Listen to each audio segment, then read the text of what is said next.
Petite vidéo de review de mon portfolio et de mes investissements.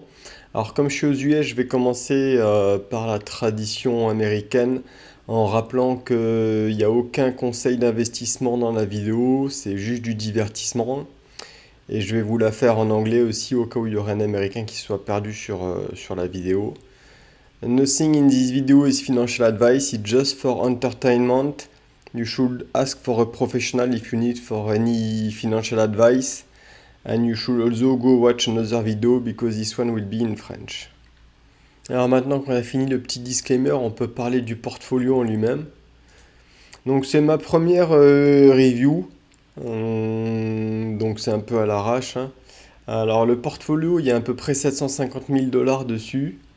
Hum, Plus grosse dépense du mois, comme d'habitude, c'est la part dans la finance, hein, donc c'est direct injecté dans le portfolio. Donc ce que je dis, ouais, 750 000 dollars, donc j'ai injecté dans les 7 000 dollars en fait dans le portfolio. J'ai perdu 1% ce mois-ci et j'ai récupéré un dividende de 1500 dollars. Donc le dividende en août, il n'est pas exceptionnel, hein, parce qu'on récupère que les monthly dividendes, donc on ne récupère pas les quarterly ou les annuals, donc ce sera peut-être mieux le mois prochain, en tout cas j'espère. Alors le portfolio, le détail du portfolio, il est là. Alors il est coupé en trois. Normalement, ça doit faire à peu près ce que j'avais dit. J'ai du cash pour pouvoir injecter quand il y aura des bonnes opportunités. Alors quand je dis cash, c'est pas du vrai cash, hein, c'est du cash équivalent. Donc il y a des bons du trésor indexés sur l'inflation. Il y a des bons du trésor 1-3 ans qui sont à peu près à quoi 5% aux US, donc ça rapporte 5% quand même par mois. Et alors je pense qu'il y a une grosse partie des dividendes qui viennent de cela en fait. Des bons du trésor sous un an, ça c'est un autre bon du trésor pareil sous un an je pense. Encore un autre 1-3 ans et du vraiment court terme 1-3 mois. C'est plus du 4 semaines en fait. Donc pourquoi est-ce que je reste sur le short terme, sur le 1-3 ans pour le cash? Parce que c'est ce qui perd, hein, le moins de valeur, donc il faut plutôt rester du côté court de la courbe. Et on récupère quand même le taux de la Fed, donc tout cela sont à peu près à 5%. On va dire entre ouais, 4,5 et 5,5 quoi. Le 3 ans est peut-être un peu plus loin, mais bon. Enfin donc voilà, c'est le cash, hein, en attendant des bonnes opportunités sur les actions. Donc d'ailleurs ça c'est un petit site que j'ai codé à la main parce que j'ai plusieurs je split sur plusieurs banques en fait mon argent, donc ça me permet de tout d'avoir une seule visualisation. Donc après j'ai du gamble. Alors gamble c'est pas vraiment gamble, c'est plus overweight en fait, c'est plus des trucs sur lesquels je mets un peu plus d'argent que ce qui serait stable de faire. On va regarder le long terme. Donc par contre, le site il est codé avec le cul, donc je peux pas vraiment euh, faire une vue par l'allocation. J'ai copié ça dans un fichier Excel là, où là par contre on peut trier par l'allocation. Voilà, comme ça va être plus intéressant.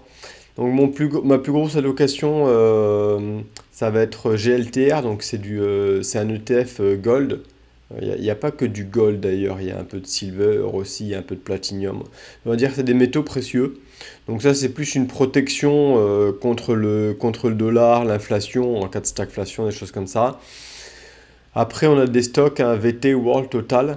Ah ouais, donc j'imagine que pour des non-américains ça parle pas forcément ces ETF, hein, ces trackers. Mais VT c'est World ETF, donc il y a vraiment tous les stocks du monde entier dedans, donc c'est ultra stable.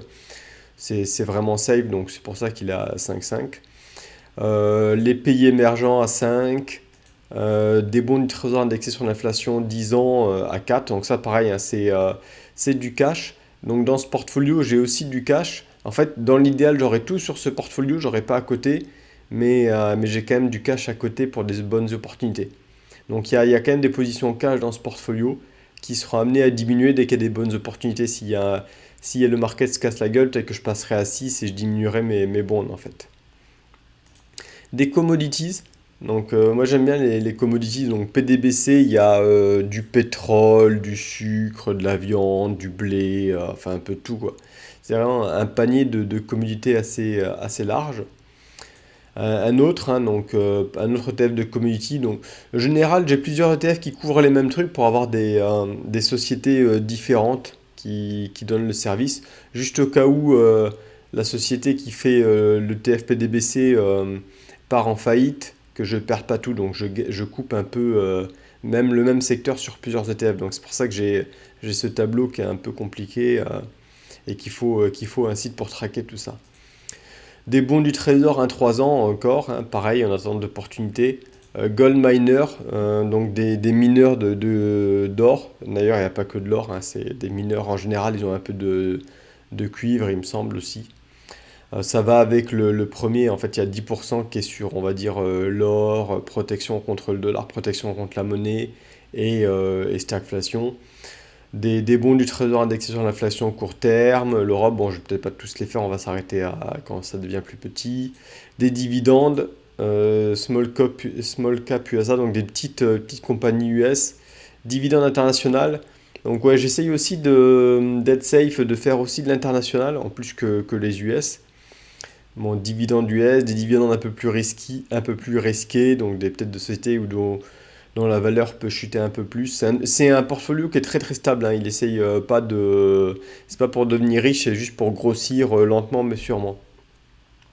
Un ETF sur les US, un autre ETF de dividendes un peu plus risqué, des bons junk donc qui yield un peu plus, ça doit yielder, je sais pas, 10-12% en ce moment.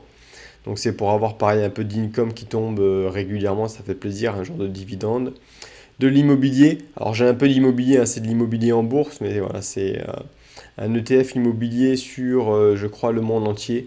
J'en ai un sur, non, c'est sur les USA, j'en ai celui-là sur le monde entier.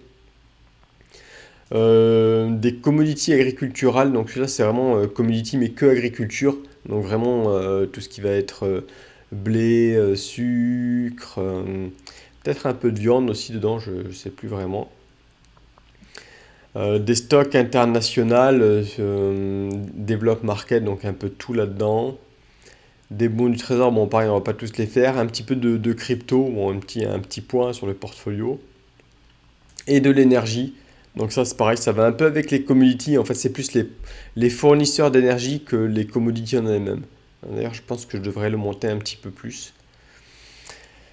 Qu'est-ce qu'il y a d'autre qui serait intéressant là-dedans? Agricultural, un ETF sur l'agriculture, donc ça c'est pareil, ça va avec les commodities, donc c'est tout ce qui est matière première pour se protéger un peu de l'inflation, hein. Ethereum, hein, une autre crypto.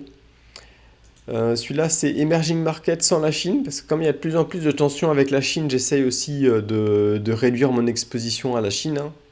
Euh, le Vietnam, qu'est-ce qui est intéressant là-dedans?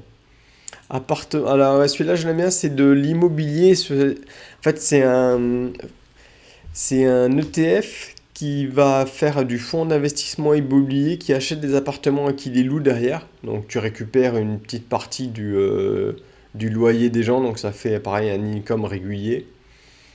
Les briques, c'est un peu. Alors, défense, ouais, j'ai un peu de défense, donc ça, c'est tout ce qui est compagnies qui sont dans tout ce qui est armement, on va dire. Pareil, hein, pour vis-à-vis des tensions qu'il y a US, Chine, US, Russie, etc. Donc, healthcare, ça va un petit peu avec aussi. Est-ce qu'il y en a des intéressants que je voudrais expliquer? Dividendes et buyback, bon, ça c'est sympa, ça fait un petit dividende qui tombe régulièrement, on va dire. Euh, je pense qu'une fois, je ferai des vidéos un peu plus en détail sur mes ETF. Alors, celui-là, un ETF sur l'eau qui va avec cet ETF sur l'uranium. En fait, c'était des ETF où j'étais un peu overweight en mode gamble, que là, j'ai mis dans le portfolio long terme, donc avec un tout petit poids. Mais ils sont aussi présents dans le gamble. Bah, le gamble, je l'ai juste là, en fait. Donc des bons donc j'appelle ça gamble, mais en fait c'est plus overweight, donc des bons du gouvernement américain, des healthcare. Donc on retrouve un peu ce qui est dans l'autre, mais un petit peu overweight parce que je voulais pas. Celui-là il n'a pas de target allocation. Celui-là c'est vraiment quand j'ai un peu trop de cash, je mets dessus quoi. Low volatility, donc ça c'est des boîtes un peu safe, hein, genre Nestlé, des choses comme ça. Les poubelles. Je pense que les poubelles, c'est le futur, hein. Les gens consomment de plus en plus, tout part à la poubelle. Donc tout ce qui est gestion des déchets, pareil, l'eau, la guerre, là, donc j'ai aussi un peu overweight en fait, hein, sur tout ce qui est défense, uranium, quelques cryptos qui sont plus en mode pari ou au cas où les cryptos que j'ai long terme dans mon portfolio se fassent battre par des cryptos qui sont ici. Ça peut être intéressant. C'est tout ce qui est un peu overweight. Mon défense, bon, ça je sais pas pourquoi ça merde. C'est un ETF indexé sur l'inflation aussi. Donc voilà, donc le portfolio pour ce mois-ci, donc rien d'exceptionnel. Je garde, on va dire, je continue à injecter sur le long terme. Beaucoup de cash. Euh, je continue quand même à acheter des stocks typiquement fonds sur le monde entier. Et peut-être essayer de se repositionner un peu plus sur les commodities et tout ce qui est anti-stagflation.